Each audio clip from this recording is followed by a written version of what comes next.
Welcome back. Our next guest is a former school teacher who explored a more creative career path after a decade of dabbling with different mediums and genres. Today, he is an artist, rapper, spoken word poet, and also an international best-selling author. Here to talk about his latest book, How to Be Loved, is Canadian-born author Humble the Poet. Welcome to the show. Humble, we're so happy to have you here. So you wrote a book about love, and in the process of writing this book, what did you discover about love? I think the biggest thing I realized is you can't find love, you can't create love. Love is always there, and it's really about what we're doing in our lives to realize that or not. So for me, I had a lot of walls up, and I thought I was protecting myself, but really my fortress was a prison. So the work that I had to do was to break down that fortress to allow love to flow within me and around me. Was there something happening personally in your life to inspire this exploration of love? Yeah, I was in a relationship and I was engaged and I was trying to figure out how to elevate myself to become a better partner. And then through that process, I realized I need to be a better partner to myself and I had to break up with that version of myself in that relationship. Interesting, okay. Yeah. So you explore a lot of avenues about love, and so what would you say are the top 3 myths that we all kind of absorb about love? Yeah, love isn't glue. Love doesn't keep anything together. Yeah. So I say love is fuel, not glue. Love is what's gonna motivate us to do the work. You know, building a relationship, romantic, professional, friendship, it takes a lot of work, and the love should be the fuel. You can't just think because you love someone it's enough to keep things together. So that's probably the first one. The second one is there's no worthiness, there's no enoughness. We have to stop thinking we qualify for love. You know, love is here, and what we have to do is create connections between us and other people through vulnerability, through intimacy, and through being our authentic selves. And lastly, we should view love as service, not as something, not as a prize. Love is not this transaction that we have. Everything that we do, that we love, we give and we sacrifice, and it doesn't feel like a sacrifice. That's right. It doesn't feel like we're giving anything up. So we want to realize love. All we have to do is love more and treat love as a verb. Oh, Yes. love is a verb. I'm taking it all in. I know. I've been in the same relationship for many years, and I don't think I've been giving lately. Anyway, You haven't been treating love like a verb. There we go. It feels like we live in a world where a lot of people strive for perfection, but you say embracing imperfection is sort of the core of love. Tell us more about that. So the way to create a connection between, for example, for me and you to create a connection, we have to be vulnerable. Yeah. If I was perfect, I have nothing to be vulnerable about. Yeah. So this idea of being perfect is almost the enemy of love. Everyone that we actually love and admire, the more vulnerable they are, the deeper we can create a connection with them. So instead of us focusing on being perfect and having these masks, that's just gonna make us spend time with people and never develop an authentic connection between ourselves. So embrace your imperfections and learn to be accepted as you are. You guys were talking earlier about body acceptance. That's a perfect example. You know, let's be proud of who we are as we are and present ourselves accordingly, and then we can meet people who embrace us that way and build authentic connections. I think sometimes some of that pressure comes from, you know, the idea that love means you have to impress someone.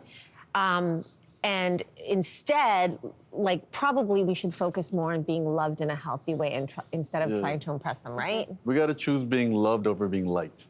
And I think we live in this world right now where we measure our likes, we count our likes, we count our comments. And again, these aren't people that know us, right? So what happens is we choose being likable. And again, a lot of us as humans, we grew up in smaller villages and smaller tribes, and being liked kept us alive. That's why we have FOMO now. We don't want to get rejected by anybody. But the truth is, you have to be your vulnerable self, and your true self may not be accepted by everybody, and that's okay. But being your instead of saying being your best self, be your most authentic self. And being your authentic self will allow you to connect with people who like that. I love Not that. everyone might like you. Yeah. That's a big one. That's okay. And for the longest time, we never had access to this many people to have opinions about us anyways. Yes, Yeah. we have to remember that. A tip that you make in the book that I really, really like about keeping long-term love alive is that you believe that a sex life has to get better over time. And I think I love that, but I think there's some nuance to be had in there. What do you mean by that? So I think the first thing is any romantic relationship, often we look at compatibility to start the relationship, we should look at compatibility as the goal of the relationship. So look for someone that you can build compatibility with. And I think with regards to sex, it's the same thing, where sex is intimacy and vulnerability. So you want to evolve your intimacy and your vulnerability. If I meet you today and we're just being vulnerable, I'm not going to tell you my life story, but I can give you a vulnerable story about something that's light. But if you're with somebody for years and years and years, you guys should be going deeper and deeper and becoming more and more vulnerable. And that requires you to better understand yourself as well. So it's a journey of being vulnerable with yourself too. And great ways of doing that is journaling. Another great way of doing that is just dancing. Getting in tune with your own body, being intimate with your own body. That allows you to build a healthier relationship with yourself. Looking in the mirror and saying thank you to what you see instead of being critical of what you see. So this self-intimacy is just as important as your intimacy with a partner. You say that heartbreak teaches us to both love and hate. Can you explain that?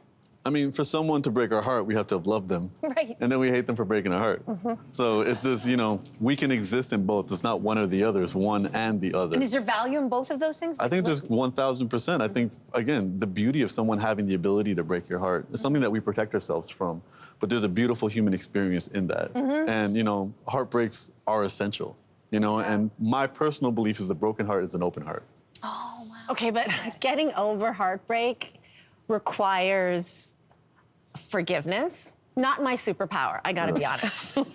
So why is forgiveness essential in this space? Forgiveness is a weight that we hold. If you did something wrong to me and I hold a grudge against you, only I'm holding the grudge. Yes. Yeah. Yes. But so forgiveness isn't saying what you did was okay. It's saying I need to let go of all this extra weight so I can move forward with my life. Because all of this resentment, all of this, you know, these negative thoughts, I'm just blocking the flow of life and the flow of love in my own life. And we don't want to do that. So you're only harming yourself. It's like drinking poison and hoping the other person dies. Okay, I will think about that. You've given me something to think about. You've given us all a great deal to think about. I'm a Cancer, I hold grudges too.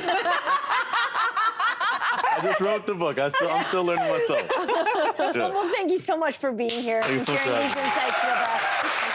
The book is called How to Be Loved, and studio audience, get ready to learn how to be loved because you're all getting a copy! Thanks for watching. We've got lots more discussion and debates on everything from food and fashion to pop culture and current events. Don't forget to click like and subscribe.